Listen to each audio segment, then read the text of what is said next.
علشان الكل مستني بطولة السوبر المصري، فقررنا اننا نروح نعمل تغطية من ابو ظبي، والحمد لله وصلنا بالسلامة.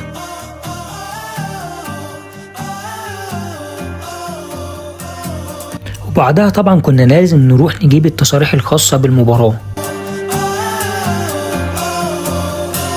وحقيقي مسؤولين الرابطة الإماراتية كانوا في منتهى الذوق في التعامل معانا وسلمونا البطاقات الخاصة بالبطولة. ودلوقتي جه الوقت لتخطيط المؤتمر الصحفي للمباراة، وهنا بتكلم عن مباراة الزمالك وبيراميدز اللي هتتلعب على استاد النهيان.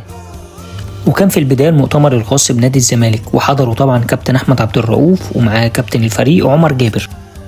ودي كانت بعض تصريحات كابتن أحمد عبد الرؤوف. يمكن من قبل مباراة الجيش ان شاء الله نكون مستعدين بشكل كويس، لعبة ان شاء الله مستعدة ان احنا نعمل مباراة كبيرة ان شاء الله قدام نادي بيراميدز، فريق كبير وفريق احنا نحتاجه بشكل كبير. ان شاء الله احنا مستعدين بشكل كويس للمباراة وجاهزين ان شاء الله ان احنا نقدم مباراة كبيرة ان شاء الله. وحقيقي كابتن عبد الرؤوف اتكلم بواقعية كبيرة جدا عن المباراة، وحتى كمان عمر جابر ما اختلفش عنه في الكلام. طبعا ولا كلام كتير على كلام عبد الرؤوف اكيد طبعا. وبعد كده كان المؤتمر الصحفي الخاص بنادي بيراميدز، وحضروا الكابتن يوريشيتش ومعاه احمد الشناوي، وبدأ فيه الكابتن يوريشيتش كلامه عن التحكيم. ماتش السنه اللي فاتت في نفس الدور بيقول لك احنا جبنا جول في اخر ثانيه والفار راجع الحاله في الثانيه الاثنين، ما عداش اكتر من كده.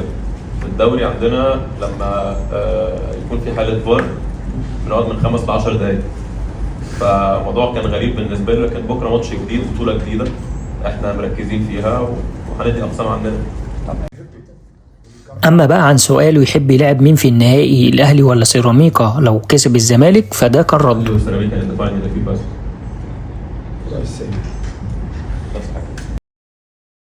اتس ذا سيم، يعني الاتنين متشابهين، وقال عليهم ان هما فريقين كبار جدا.